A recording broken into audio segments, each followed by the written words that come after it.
What's happening, guys? Welcome back. 417 Saw Shop. So today I'm piddling a little bit with this dyno. This is a specific built chainsaw dyno. It was supposed to be a turnkey dyno, however it was not. I think I got it, y'all might have seen the video. It's been like last October, I guess, is when I finally got it. I had it ordered for like over a year.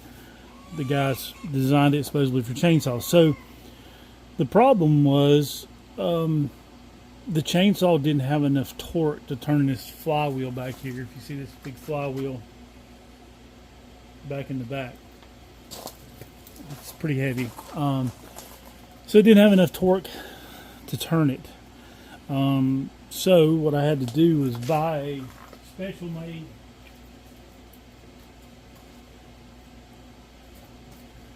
made gear.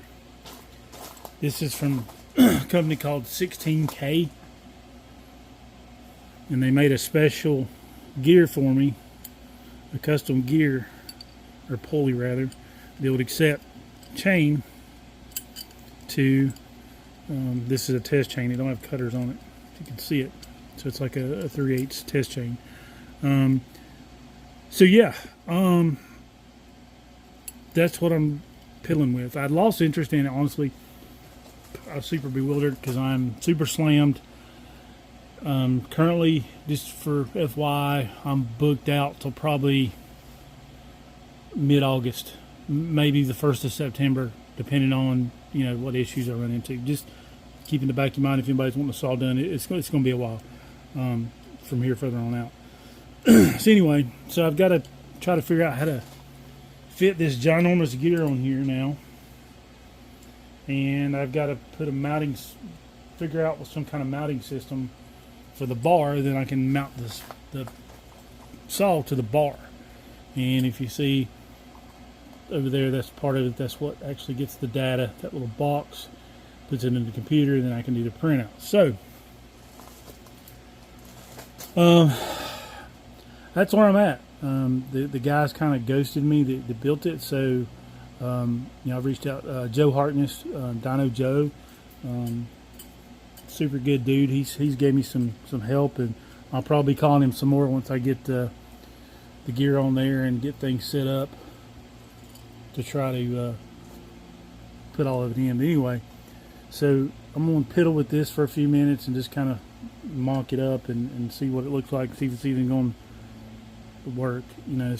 I'm going to have to move some stuff around, but just so you know, if you buy this type of inertia dyno, the chainsaws do not have a lot of torque. Most people know that. So you have to buy one of these super expensive custom gears. Nevertheless, I finally got one.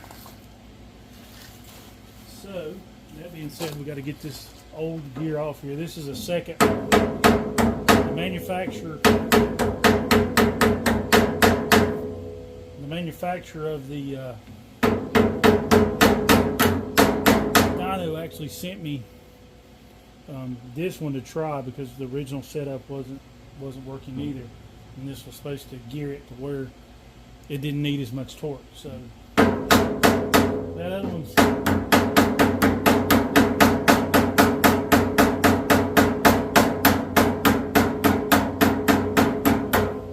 beating here. That other one's significantly larger than that one, so hopefully we'll have enough torque now that gear. So this goes on here in a keyway. If I cut my keyway right, it'd be a miracle. Yeah. So yeah, 16K hooked me up. They're super nice dudes. If you need any custom gears, I think that they actually make harvester pulleys, sprockets, I guess would be the best way to put it, because it's not really a pulley because it's not a belt, so it's a sprocket because it runs a chain. So again, 16K, I think that's the name of them. Make sure I'm not butchering it.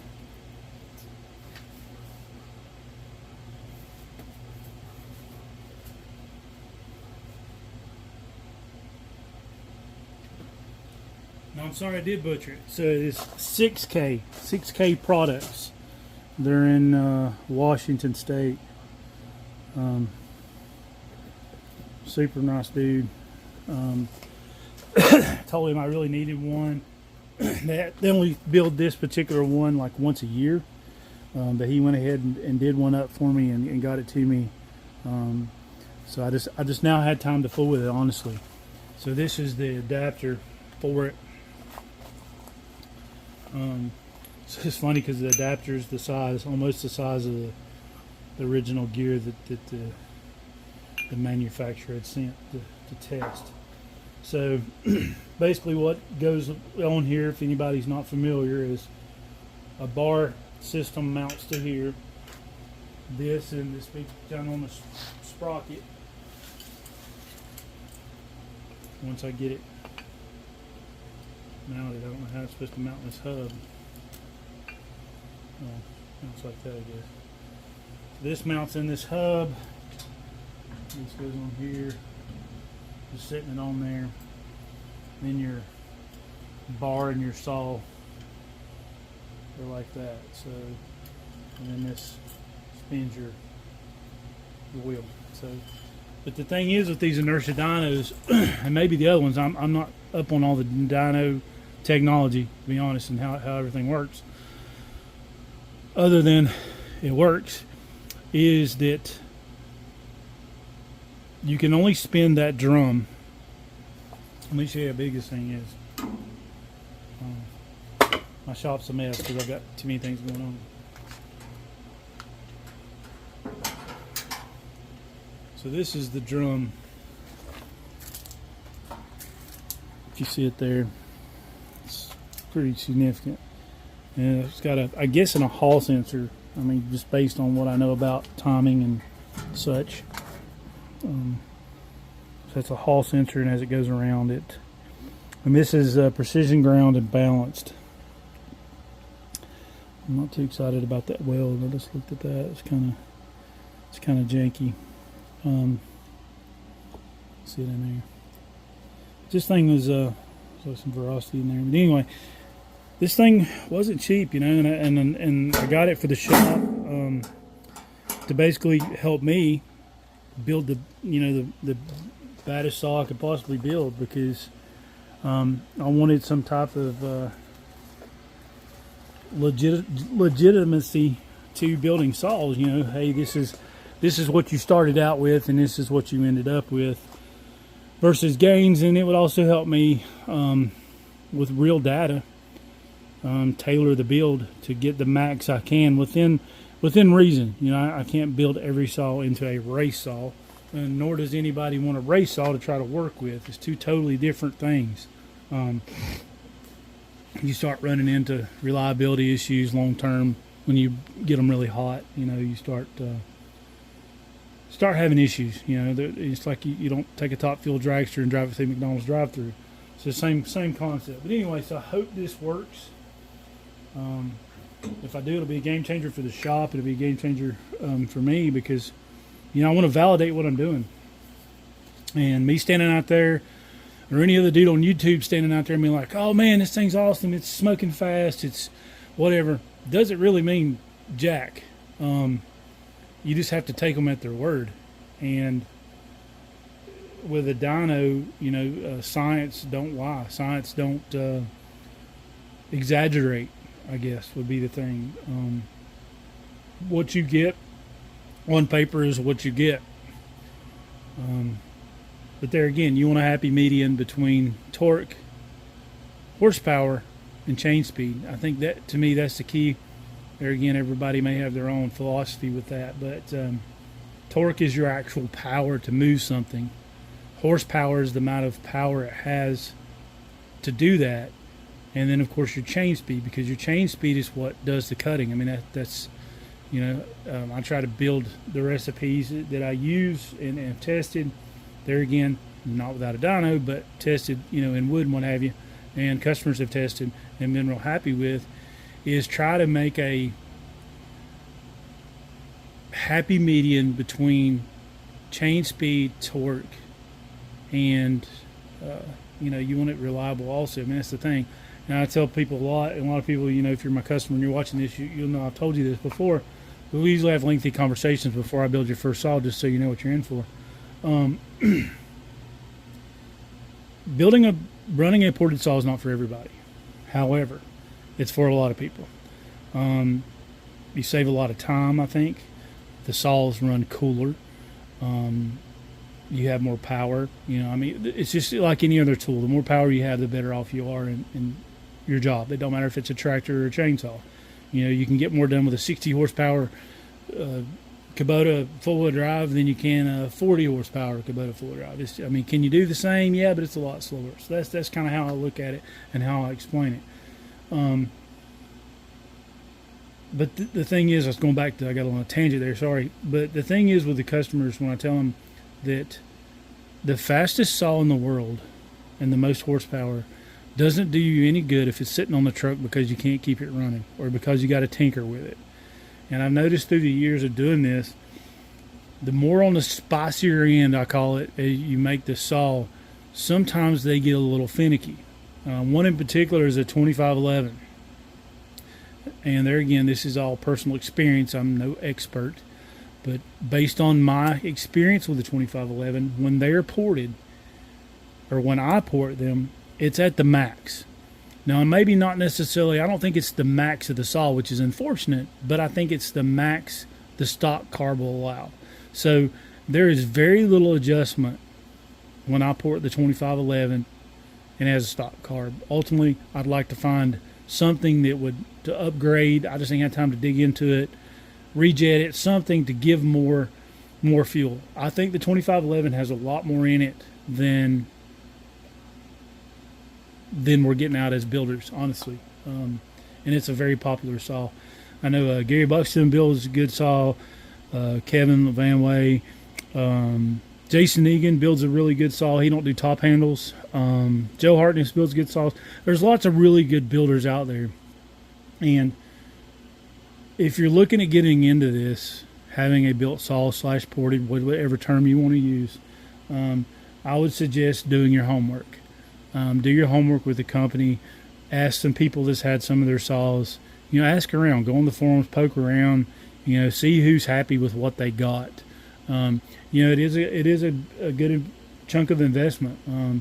I don't know what everybody else charges, and it's none of my business. But for me to do a saw where it's a top handle or a standard saw, it's $400. And the reason behind that is, the top handles are smaller. Well, yeah, they are, but the saw is literally built around, the entire saw is built around the engine. So cleanup, disassembly is a lot longer, and so is reassembly. Whereas you have a bigger saw, well, they're easier to get to. Well, yeah, they're kind of easier to get to, but they're bigger. It's more stuff to set up in the lathe. It's more, you got to think tooling. And we're in this to make money. This is the way it is. And build quality saws. That's my goal. So anyway, that's a little rambling, a little bit about me, my thinking. I've not really gave a lot on here, I don't think, since I started doing the YouTube thing, with my philosophy, I guess. And there again, this is just mine. It may not be, it may not be the gospel. I don't know. Don't really care. It's just based on my experience, and I can only speak from my experience because it's my experience. So hopefully with the dyno, once it's up and going, with help from Joe, with all the technical side of it and the numbers and how to calibrate everything, I can put out a better product, or at least I hope to. I always strive to do something better than I've done before, and really give people their money's worth.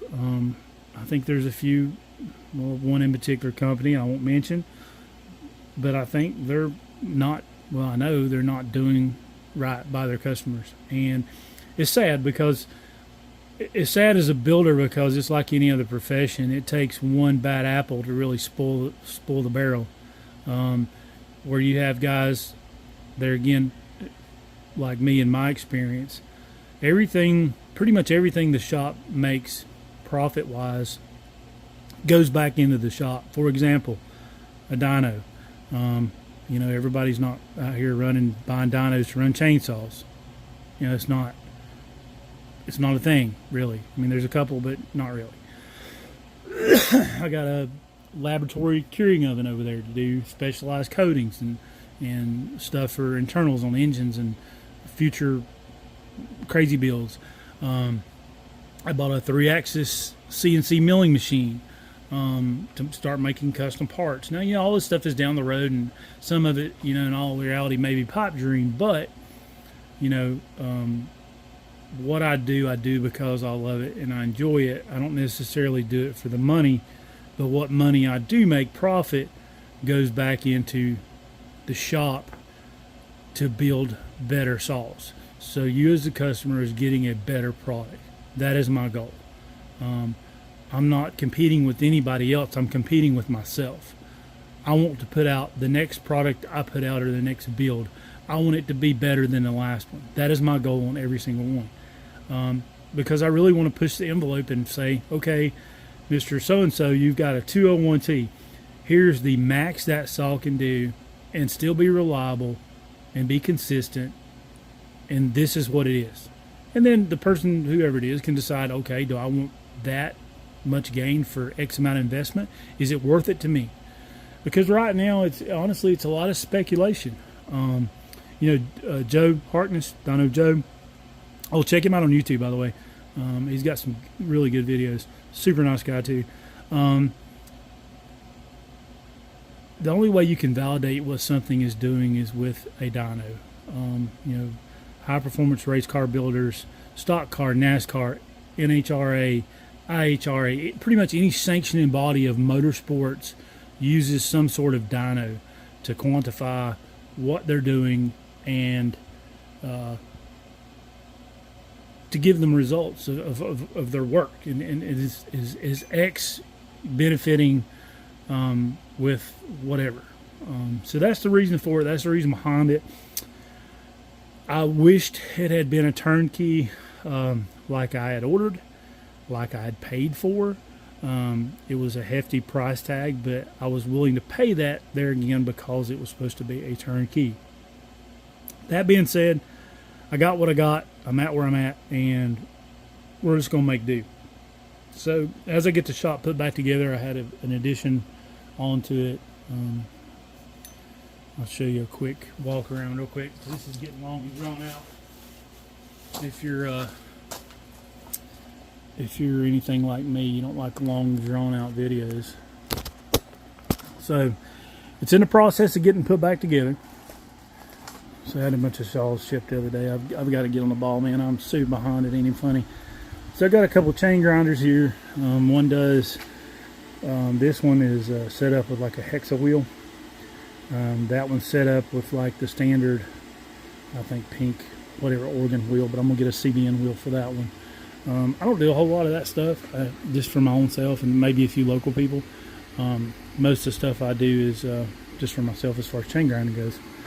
So plasma table, once I get all that sorted out, like I said, I'm still adding on to the building, and I had to put in heat, and I got to still do some wiring, and I got some 220. Here's the milling machine. It's a 3-axis CNC Bridgeport. Once I get it put back together, there again, it was one of them deals where it was supposed to be in good shape, and then once I got it home and took the covers off to inspect it, there's some pieces that have been broke, so I've got to replace that and that. So yeah, that's in my list of 10 gazillion things to do. So I got to do some wiring. It's a little dark over here, but this is the new addition. This is right here is where the original wall set. I milled out that lumber on the sawmill. I've got some more milled out. That's the lathe. This is like a little grinding station. Sorry, it's kind of dark over here. This is the plasma actually cutter for the plasma table. So walk around with this new addition. Gas welding setup. Shout out to Weldmonger. If you don't watch this dude, you're missing out. He does some really good content, and he sells some good products. So here's my TIG machine, my primal weld, my little welding table to do my mufflers and whatever else I need to make.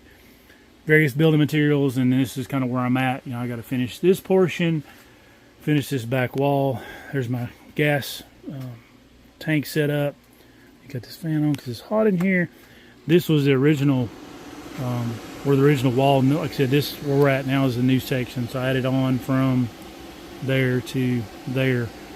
This is kind of my grinding bench set up temporarily to do work until I can get everything wired in more of a a permanent solution.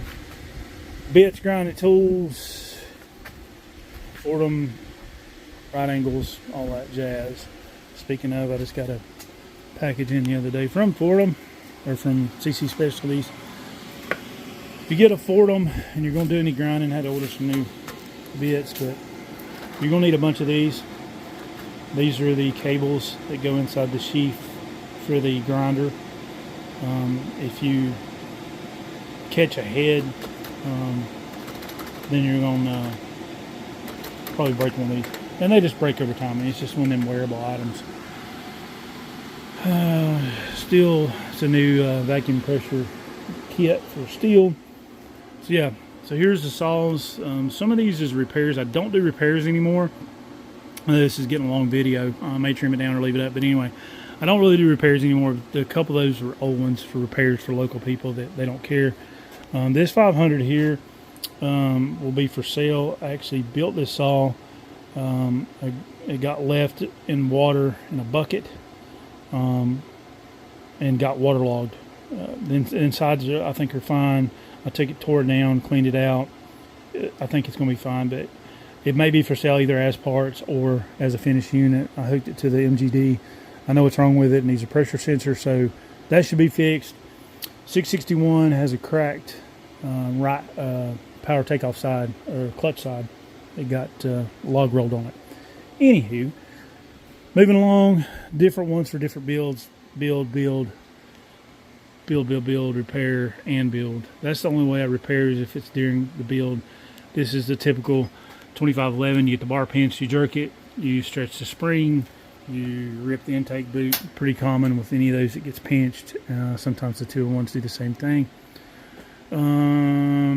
That's my built 170. I got to put this thing back together. That's how it come. Some of these saws I probably shouldn't take. Some of these other ones are just, that's mine for the wood pile. That's just a Chinese clone of a 660 or a 660 Chinese clone. Just to throw in the back of my UTV. And I think there's a couple of, in these boxes, I think there's a 500, a 261, and a couple others, and those that come in the other day. So yeah, that's where I'm at. And this over here is my little table where I got everything going. So that's kind of a walk around where I'm at, what I'm doing. It's probably kind of boring, but I don't think I ever really showed that. And I just thought it'd be a good, something different, kind of a sneak peek of kind of how I operate and what I'm into and this and that. And the dyno. So hopefully we'll get the dyno up soon. Hopefully we'll get the plasma table up soon. I can make some dogs for stuff that's not already made. You know, somebody wants to one-off something, I can draw them up and cut them out. And yeah, so yeah, that's it. I appreciate everybody for stopping in. I'll try to keep, I may do some more on the dyno. Like I said, I'm kind of sore over it, to say the least. It was a significant investment, and I don't feel like I really got what I paid for. So we'll see how this new system lines up, and try to make some kind of adapter for it. I don't know what I'm doing. Basically got to rebuild the whole thing. But anyway, this is getting long. I appreciate everybody for stopping in. Oh, like and subscribe, guys. Hey, a subscription don't cost anything. And if you're not interested in getting updates, then just click don't update me, you know, when there's something new. On the notifications, you can opt out of that. So subscribing is free, commenting is free. I appreciate each and every one of you, and we'll catch you on the next one. Thanks, guys.